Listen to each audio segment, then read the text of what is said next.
2001, I met Muhammad Ali. And I just hugged him and hugged him. I was just, oh, I was like, thank you. Thank you for everything you've done for the civil rights movement. Everything. And he whispered to me, he said, still a nigga.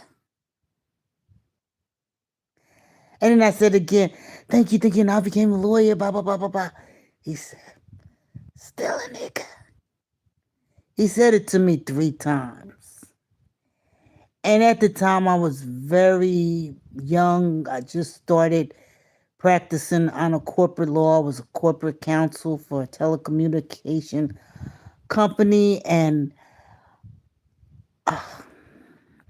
and at the Raritan Center.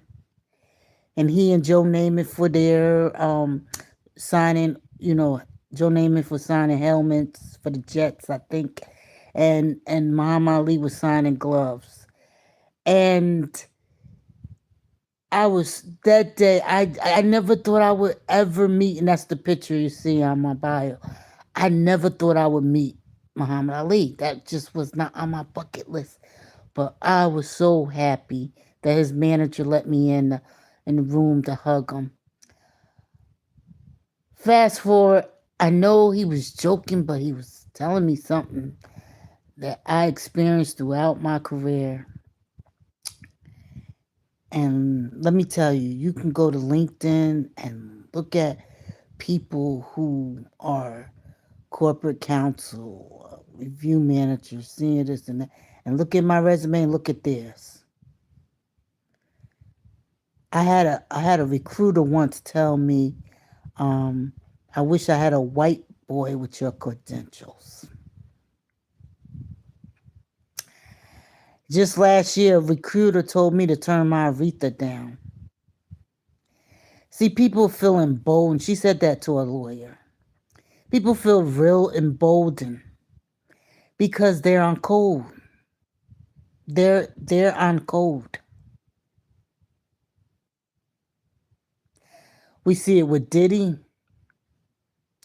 We see it with R. Kelly. We saw it with Bill Cosby. They have been, since O.J. Simpson was acquitted, black folks have been catching hell. Black elites have been catching hell in the court. Usually, when you have money, you usually can get justice because you can hire the right attorneys, as you saw in the YSL case. But I was talking to my mentor today about this case, and she said, and I didn't think about it, but most of us look at black folks, talking about black folks, look at black attorneys as not good. Not all, but some. And black elites that move to the suburbs, to the predominantly white areas.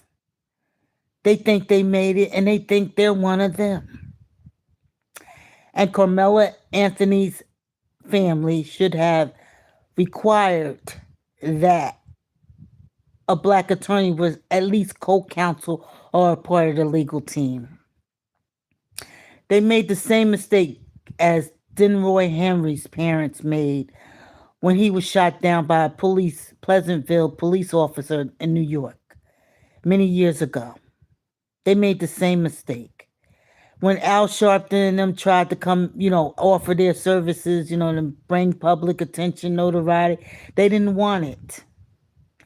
They thought that they trusted the system will work for them because they thought they arrived. They thought they rose above the color and the racism, because they got good jobs, paying jobs, they got nice houses.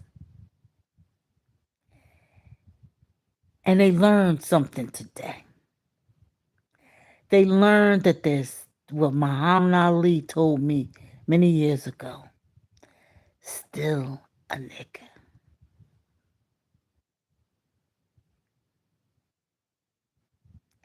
Still a nigga. And I told my colleague, I said, you know what? It's time for us to come to the forefront. We have missed the mark. We have not held up our end of the deal. We are the lawyers. We can write legislations. We can go in. We can battle in court. We can come hone in our skills, bring all our skills to the table. Stop singing Negro spirituals on the congressional floor in the total embarrassment. Not get there and try to act like a real housewife, or a basketball wife on the floor of Congress.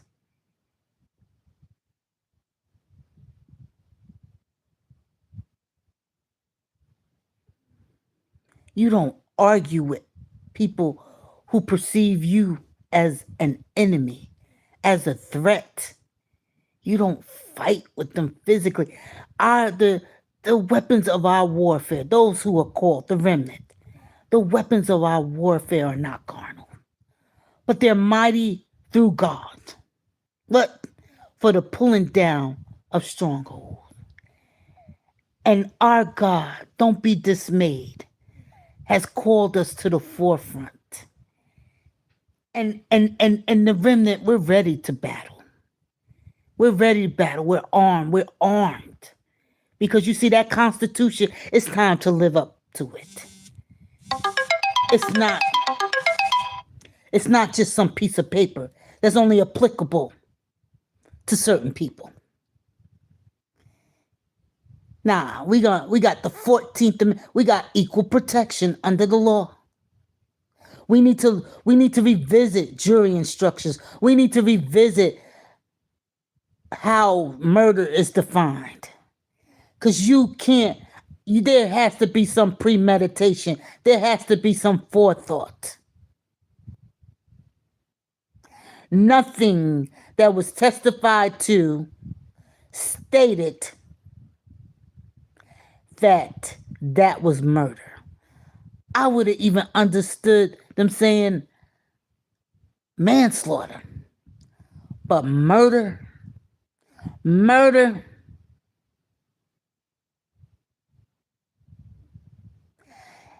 the thing took place in 4 minutes. He formulated, no, he wanted to get them to leave him alone. Though, why couldn't they been nice kids and just say, hey, how you doing? What's your name? Where you come from? Why couldn't they have good men? Why aren't the onus on them? He did not start with them. They started with him. And listen to the buzzword racist, aggressive, agitator. All. And let me tell you, everybody that took that stand, because let me tell you something. They said God hates a lying tongue. No, no, no, no. No, no, no. No, there will be no more living in peace when you bear false witness under oath. When you are judged and you fail to uphold the Constitution for all people. When you're a defense attorney and you don't put on the most case because you can't relate to your client, but you took the case because of money.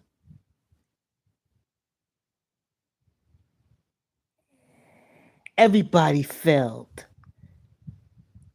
Carmela Anthony, from his parents to his defense attorney to the judge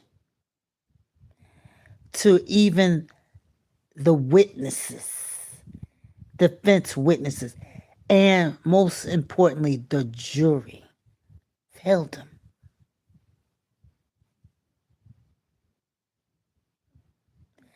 No one's talking about equal protection. No one. No one. You said, why do you keep saying it? Because we got to let people know we have the right to self-defense. We have the right to bear arms. We have a right to do. I can see if it was a gun, but it was just a little knife. He didn't bring it there to kill anyone. They're saying you don't bring a knife to a fist fight. Why was there a fist fight to begin with? Because every time, this is what they're planning. They just want you to single in on split seconds instead of the totality of the events that led to the stabbing. They want to put your focus on the stabbing and the dead body. The stabbing and the dead body, but not what was in that young man's mind. Nothing that was testified to, nothing at all. And that jury, let me tell you, I hope you don't sleep at night because they gonna feel good. They feel good. That could have been their son. They identified more, and we gotta revisit this issue.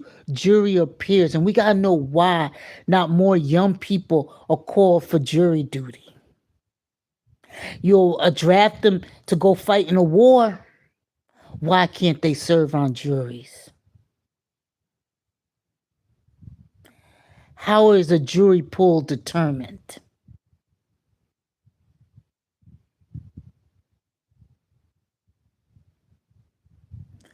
We gotta look at all this.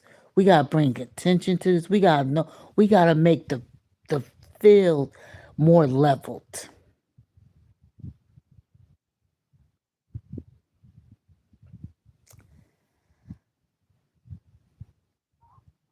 We be we're going to have we're gonna the National Bar Association. We a Black Bar Association. We got our work cut out. We got to stop all these these lollygag bullshit things to get together to the party time is over. Playtime is over. We got to get serious. We got to get serious. Stay tuned. It was a hard lesson to learn today, but I encourage everyone to keep a level head, keep calm, and be smart. Be emotionally intelligent, and pray to get direction on how to handle this. This was emotional trauma to our psyche today, and we've been traumatized enough. But don't give the enemy what they want. Don't give the devil what he wants. He wants to steal, kill, and destroy. Take our dollars and start spending, start letting it circulate in our community 50, 60, 70 times. This is a great time for entrepreneurs to get together and offer products that are for us, fashion that is for us. It's time. It's time. It's time. That's what we do. That's what we do. Be smart. All right? Stay tuned. I'm working on some things. Yeah, attorney mom is busy. Attorney mom using these bar license. But stay tuned. Stay tuned. It's not over.